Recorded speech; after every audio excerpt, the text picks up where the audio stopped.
Permata TV YouTube Indonesia dengan bangga mempersembahkan sebuah storytelling kekinian abad ini diangkat dari karya besar Esa Mintarja yang sangat populer di masanya, berlatar belakang kisah tanah Jawa masa lampau dengan judul Kisah Arya Manggada.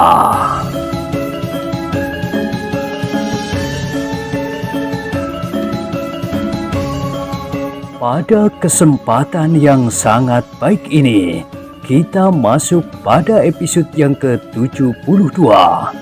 Selamat menikmati.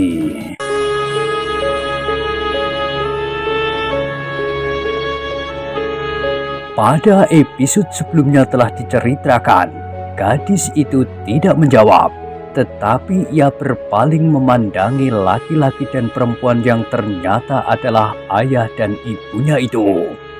Ayahnya tersenyum sambil menjawab, "Waktu itu, kami datang hanya sekedar menengok ayah. Kami hanya bermalam satu malam saja. Anak itu tentu akan kelelahan jika ikut bersama kami." "Sebenarnya tidak, Kek.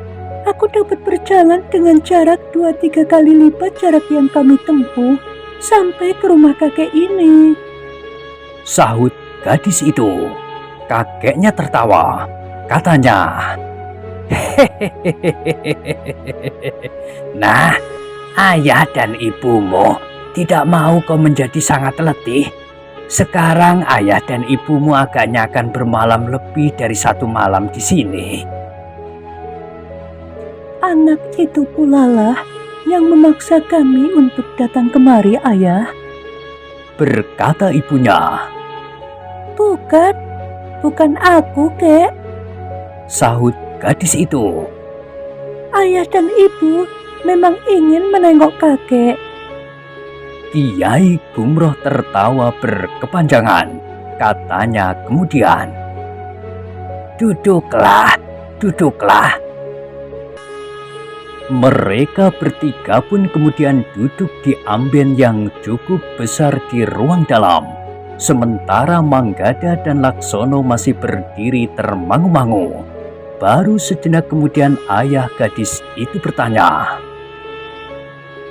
"Ayah, siapakah kedua orang anak muda ini? Mereka mengatakan bahwa mereka adalah cucu ayah. Sepengetahuanku, cucu ayah hanya seorang saja, Winih ini." Kiai Gumroh tertawa. Katanya, "Keduanya memang cucuku, meskipun ayah dan ibunya kedua-duanya bukan anakku." "Maksud ayah?" bertanya anaknya. "Mereka telah tersesat ke rumah ini dalam perjalanannya ke Pajang. Ternyata keduanya kerasan tinggal di sini, sehingga mereka telah aku anggap sebagai cucuku sendiri."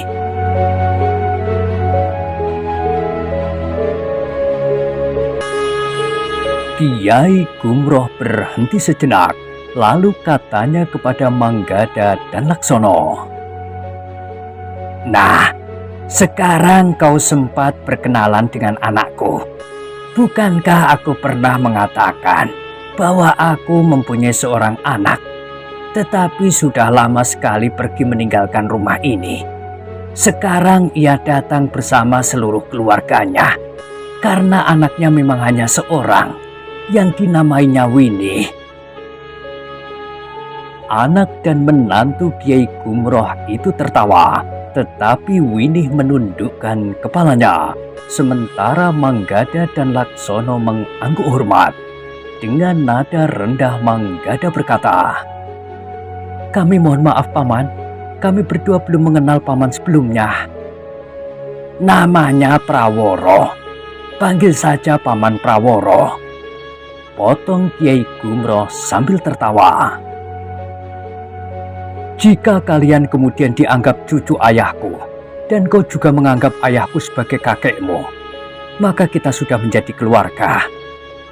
Namun Praworo itu pun kemudian bertanya, "Ayah, jika demikian, Sebaiknya siapakah yang lebih dituakan?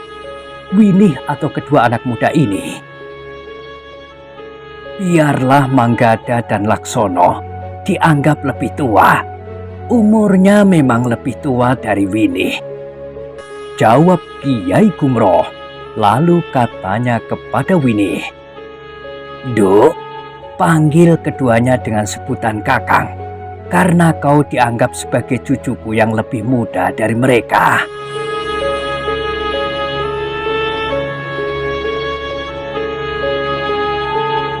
Seleret Winih memandang Manggada dan Laksono, namun ia pun kemudian menundukkan kepalanya pula. Ketika Kiai Gumroh kemudian juga duduk di amben itu, ia pun berkata, "Marilah, duduk pula lah di sini." Manggada dan Laksono menjadi ragu-ragu. Di luar sadarnya Manggada berkata, "Kami akan ke dapur, Kek."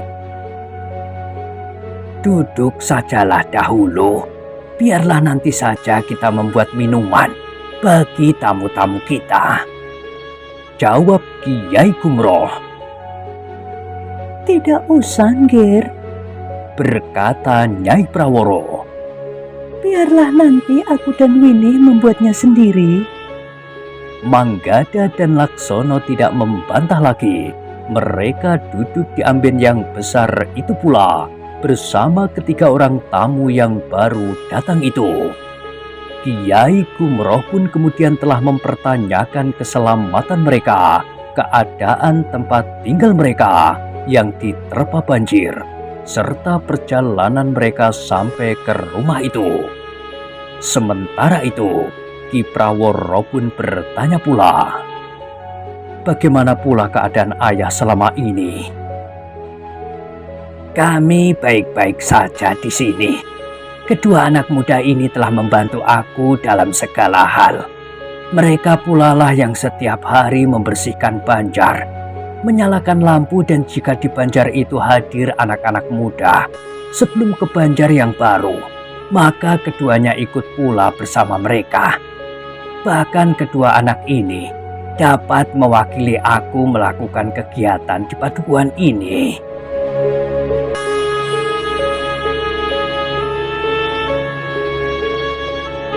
"Syukurlah," Ki Praworo mengangguk-angguk. "Kami memang selalu memikirkan keadaan ayah di sini. Bahwa ayah tidak bersedia tinggal bersama kami membuat kami kadang-kadang gelisah, sebagaimana sejak 2 pekan terakhir. Akhirnya kami memaksa diri untuk datang betapapun sibuknya kami mengerjakan sawah dan ladang di musim seperti ini." Kiai Gumroh tertawa. Katanya, "Hehehe, aku sudah menduga bahwa kalian akan datang. Dalam kegelisahan seperti ini, kedatangan kalian dapat sedikit memberikan ketenangan kepada kami." Ki Praworo mengerutkan keningnya. Di luar sadarnya, dipandanginya Manggada dan Laksono. Namun Kiai Gumroh yang tanggap itu pun berkata, "Keduanya telah mengetahui segala-galanya tentang pusaka-pusaka itu. Setidak-tidaknya sebagian besar dari persoalan yang sedang aku hadapi." Ki Praworo pun menarik nafas dalam-dalam. Dengan nada dalam ia berkata, "Kami datang sesuai dengan pesan ayah." Kiai Gumroh mengangguk-angguk. Katanya dengan nada rendah kepada Manggada dan Laksono, "Aku telah memberikan kesan kepada anakku. Ia memang anakku, bukan dongeng sebagaimana pernah kalian dengar dan kepura-puraan yang pernah kalian lihat terjadi di rumah ini. Kegelisahan yang semakin mencekam memaksa aku untuk memanggilnya, karena aku berharap bahwa anakku dapat membantuku." Manggada dan Laksono mengangguk-angguk kecil, seperti juga Kiai Gumroh dan kawan-kawannya yang berdagang gula itu. Maka Ki Praworo itu Menilik wujud lahiriahnya tidak lebih dari seorang petani kebanyakan. Pakaiannya, sikapnya, dan cara berbicaranya. Namun Manggada dan Laksono yakin bahwa Ki Praworo adalah seorang yang tentu juga berilmu tinggi. Namun dalam pada itu, Nyi Praworo yang sejak semula mendengarkan pembicaraan itu pun berkata, Ayah, biarlah aku pergi ke dapur untuk merebus air. Namun Manggadalah yang menyahut, masih ada air terjerang di atas perapian. Kebetulan, Jawab Nyi Praworo yang kemudian menggambit Winih. marilah, bantu aku membuat minuman. Kau dapat mencari mangkuk di pokok bambu, berkata Kiai Kumroh. Biarlah aku mengambilnya, berkata Laksono. Tidak, Dengan cepat Nyi Praworo menyahut. duduk sajalah, Ger. Biarlah aku dan Winnie yang berada di dapur. Bukankah kami berada di rumah ayah, sehingga tidak bedanya di rumah sendiri? Laksono tidak menjawab. Ia pun merasa bahwa Ki Praworo, Nyi Praworo, dan Winih adalah keluarga terdekat Kiai Kumroh. Sedangkan ia dan Manggada adalah orang yang tersesat saja sampai ke rumah itu. Sehingga karena itu, maka Nyi Praworo dan Winih dapat berbuat lebih banyak di rumah itu. Karena itu, ketika Nyi Praworo dan Winih pergi ke dapur, Laksono tidak beranjak dari tempatnya. Dalam pada itu Kiai Kumroh pun berkata kepada Manggada dan Laksono, "Baiklah, aku berterus terang. Anakku memang memiliki sedikit kemampuan, sehingga ia akan dapat membantuku melindungi pusaka-pusaka itu. Di samping beberapa orang kawan-kawanku, para pedagang gula itu. Seperti pernah aku katakan, bahwa orang-orang yang menghendaki pusaka-pusaka itu mulai bersungguh-sungguh, sehingga kami pun harus mulai bersungguh-sungguh pula. Karena itu, maka kami harus menghimpun segala orang yang akan dapat ikut serta membantuku. Tentu bukan anak-anak muda padukuhan ini, karena hal itu akan dapat berarti menghancurkan mereka pula. Juga bukan para prajurit pajang, karena mereka akan dapat membuat kebijaksanaan yang tidak sesuai dengan keinginan kita, meskipun mereka juga berniat melindungi pusaka-pusaka itu." Manggada dan Laksono mengangguk-angguk. Kiai Kumroh memang pernah mengatakan hal itu pula, tetapi agaknya ia sengaja mengulanginya di hadapan Ki Praworo.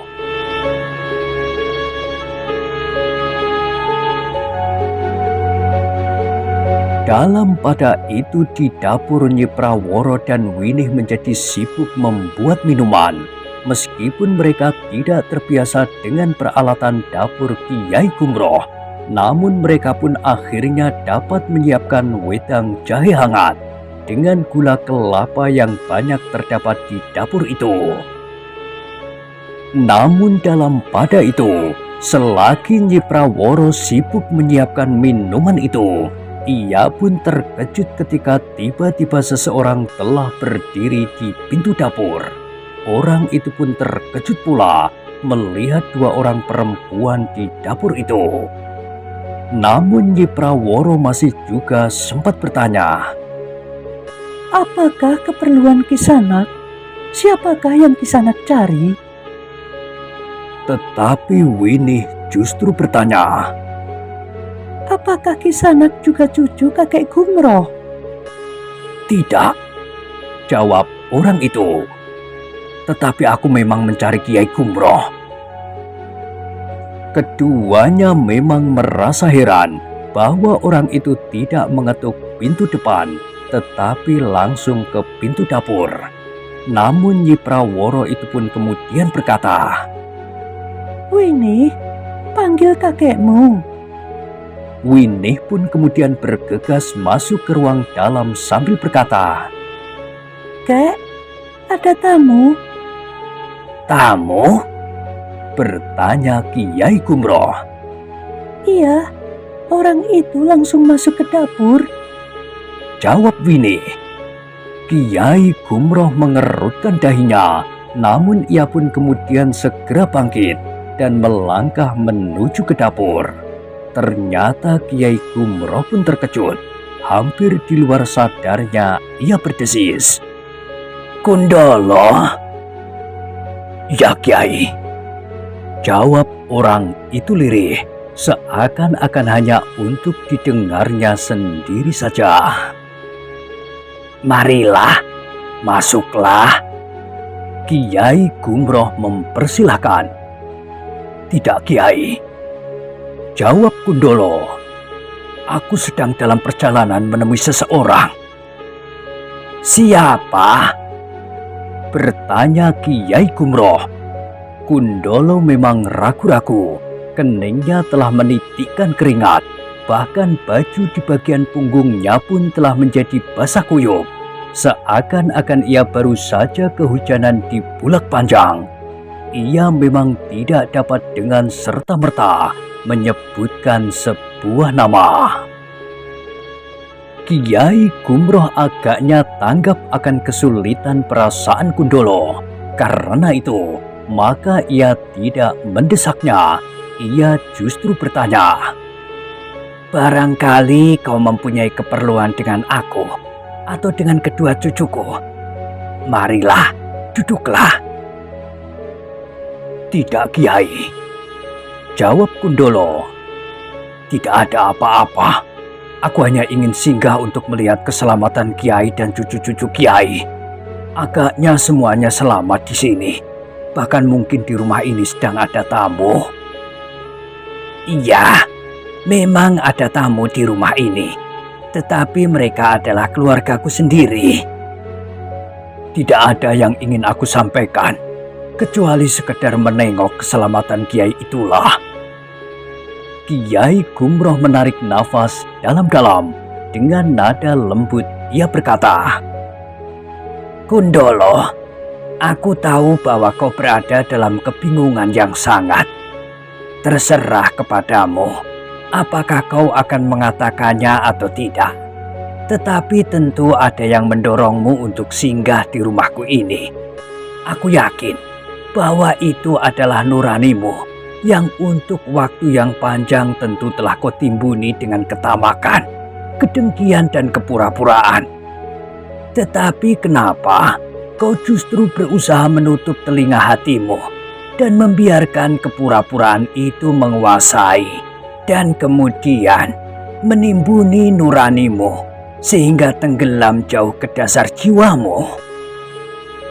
Kundolo termangu-mangu sejenak, tetapi ia mengakui bahwa dorongan nuraninya lah yang telah membawanya singgah ke rumah Kiai Gumroh. Bahkan nuraninya itu pula telah mendorongnya untuk mengatakan kenapa ia telah singgah itu. Kiai Gumroh membiarkan Kundolo itu termangu-mangu di muka pintu.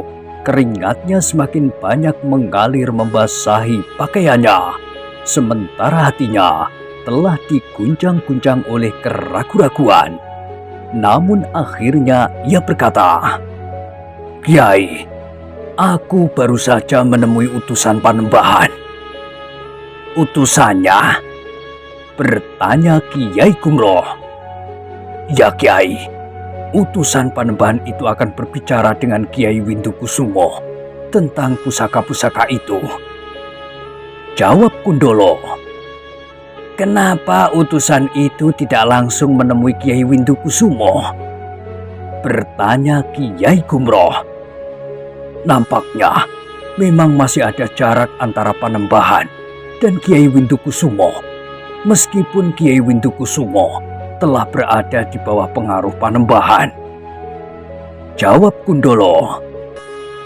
"Lalu apa tugasmu menemui utusan Panembahan?"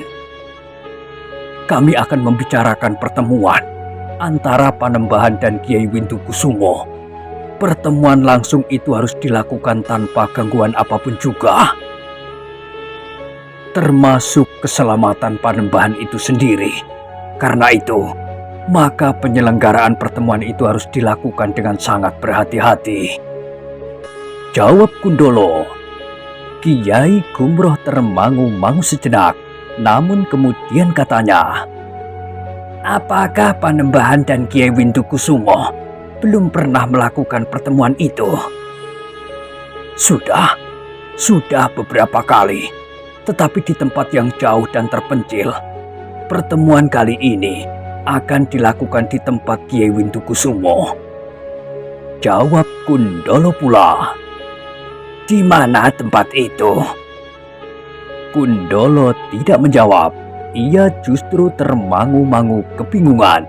Sekali-sekali dipandanginya Nyi Praworo yang duduk di amben yang lain di dapur itu.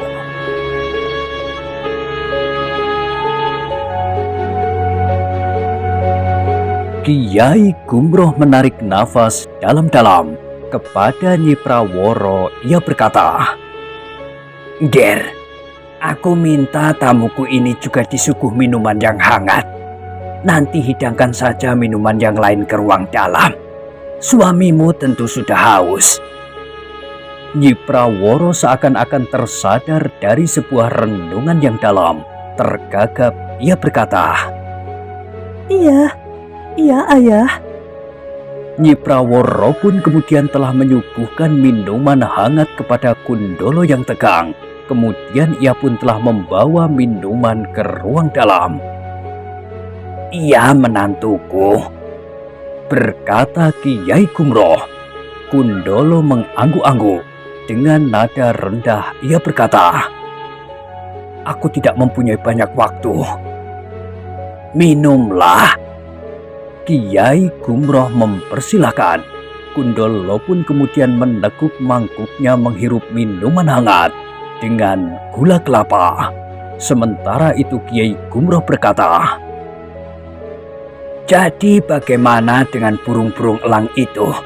Apakah burung-burung elang itu dilepaskan oleh Panembahan atau oleh Kiai Windukusumo? Seorang pembantu Panembahan yang menjadi serati burung-burung elang itu berada bersama Kiai Windukusumo, jawab Kundolo meskipun agak ragu. Tetapi kaulah yang mendapat tugas untuk menjadi penghubung sebelum pertemuan itu diselenggarakan, desis Kiai Gumroh.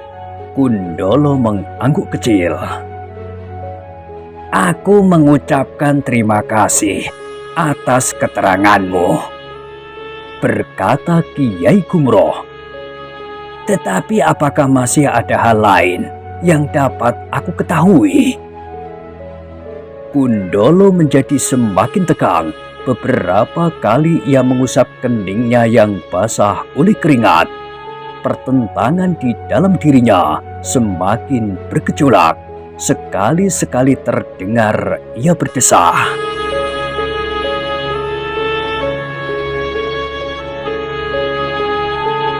Kiai Gumroh membiarkan Kundolo dalam kegelisahannya. Bahkan ia pun kemudian mempersilahkan lagi.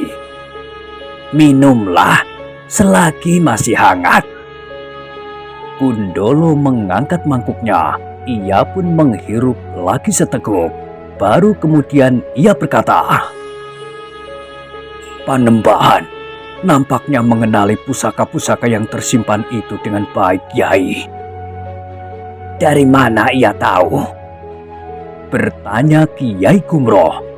Seakan-akan di luar sadarnya Kundolo pun menceritakan apa yang pernah didengarnya. Pembicaraan antara Kiai Windukusumo dengan Putut Sempodo tentang pusaka-pusaka yang tersimpan di rumah Kiai Gumroh itu. Kiai Gumroh pun menarik nafas dalam-dalam. Dengan kerut di kening Kiai Gumroh berkata hampir kepada diri sendiri. Dari mana ia mengetahui bahwa di antara pusaka-pusaka itu terdapat Kiai Simorengo dan Kiai Simoriwut? Entahlah. Kundolo menyahut lirih. Namun tiba-tiba Kundolo itu pun berkata, "Sudahlah Kiai, aku sudah terlalu lama di sini. Aku harus segera kembali agar aku tidak dicurigai oleh Kiai Windukusumo. Apalagi sekarang dalam beberapa hal, aku sudah mulai tersisih. Bukan karena aku dianggap tidak setia, tetapi aku dianggap tidak cukup memiliki kemampuan untuk menghadapi pekerjaan-pekerjaan besar. Namun mudah-mudahan pada suatu saat, aku masih diperlukan oleh Kiai Windukusumo." Kiai Gumroh mengangguk-angguk. Katanya, "Terima kasih. Keteranganmu sangat penting artinya bagi kami. Hati-hatilah, mungkin burung elang itu memantau perjalananmu." "Memang mungkin, tetapi aku tidak melihat burung itu di langit." "Minumlah dahulu, aku akan melihat apakah burung itu terbang atau tidak," berkata Kiai Gumroh yang kemudian keluar dari dapur dan menengadahkan wajahnya. Namun ia pun kemudian masuk lagi ke dapur sambil berkata, "Burung itu tidak ada." "Baiklah Kiai," berkata Kundolo, "aku mohon diri." "Berhati-hatilah, kau berada di kandang serigala. Setiap saat serigala-serigala itu akan dapat menggigitmu," pesan Kiai Gumroh. Kundolo tidak menunggu lebih lama lagi. Ia pun segera minta diri dan meninggalkan Kiai Gumroh yang termangu-mangu. Ketika kemudian Kiai Gumroh berada di ruang dalam bersama anak, menantu dan cucunya, maka ternyata Kiai Gumroh tidak merahasiakan kehadiran dan pesan-pesan Kundolo. Dengan demikian, maka Manggada dan Laksono mengambil kesimpulan bahwa Kiai Gumroh mengharap kedatangan anaknya benar-benar untuk membantunya melindungi pusaka-pusaka itu. Karena itu, maka kedua anak muda itu berkesimpulan bahwa Ki Praworo itu tentu juga seorang yang berilmu tinggi. Jika tidak demikian, maka kehadirannya tentu tidak akan berarti apa-apa. Justru malah membahayakan jiwa Ki Praworo itu sendiri, apalagi istri dan anak gadisnya. Ternyata pesan Kundolo itu telah ditanggapi dengan sungguh-sungguh oleh Kiai Gumroh dan Ki Praworo. Mereka memperhitungkan bahwa Panembahan itu akan turun sendiri untuk mengambil pusaka-pusaka itu. Lebih dari itu, Panembahan itu berniat untuk mengorbankan seseorang. Ia memerlukan jantung seseorang yang masih segar, bahkan mungkin jantung seseorang yang disyaratkan oleh Panembahan itu, berkata Kiai Gumroh. Nampaknya Panembahan itu masih hidup pada zaman yang gelap, pada zaman manusia masih terpisah dari Yang Maha Agung. Nampaknya Panembahan itu masih belum menyadari panggilan sumber hidupnya, sehingga ia telah mengabdi kepada kegelapan, desis Ki Praworo. Dengan demikian, maka ia merupakan manusia yang sangat berbahaya pada zaman seperti ini. Ia sampai hati mengorbankan sesamanya dengan cara yang tidak pantas dan tidak berperi kemanusiaan sama sekali untuk mendapatkan apa yang diinginkan. Satu kekuatan yang berasal dari dunia kegelapan.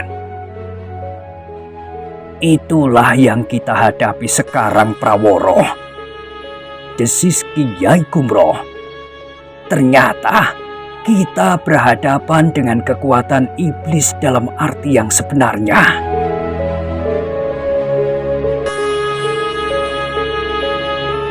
Manggada pun kemudian sempat menceritakan dengan singkat bagaimana seorang Panembahan yang juga memiliki burung-burung elang itu membenamkan kerisnya di dada gadis-gadis yang masih suci di setiap bulan purnama, karena Panembahan itu memuja keris yang dianggapnya sangat bertuah itu.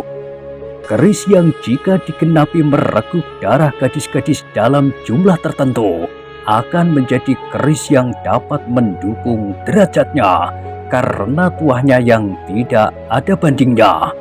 Bahkan keris itu akan menjadi pusaka yang paling sakti di muka bumi. Kiai Gumroh menarik nafas dalam-dalam, sementara tengkuk Nyi Praworo terasa meremang. Sekarang kejahatan seperti itu akan diulangi. Aku yakin bahwa panembahan yang kau katakan itu adalah panembahan yang ingin memiliki pusaka-pusaka itu pula. Beberapa pertandanya sama, terutama bahwa ia memuja kuasa kegelapan. Berkata Kiai Gumroh. Ki Praworo mengangguk-angguk. Katanya kemudian, jika demikian, kita memang harus menjadi sangat berhati-hati. Kiai Gumroh mengangguk pula. Katanya, malam nanti seorang di antara kita akan berada di rumah ini pula. Siapa ayah? Bertanya Ki Praworo. Kiai Linggar.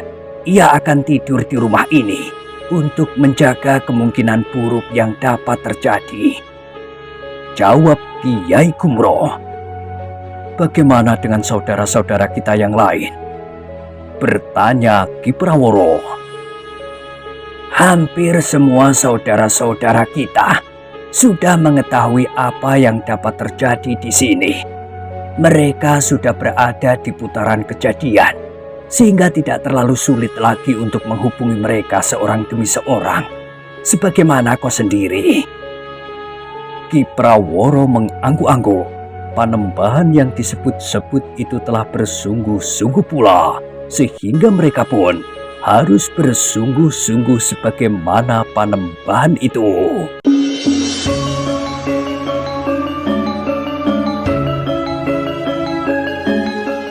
Nah, bagaimanakah kisah selanjutnya? Silakan ikuti terus. Kisah Arya Manggada pada episode berikutnya. Sampai jumpa.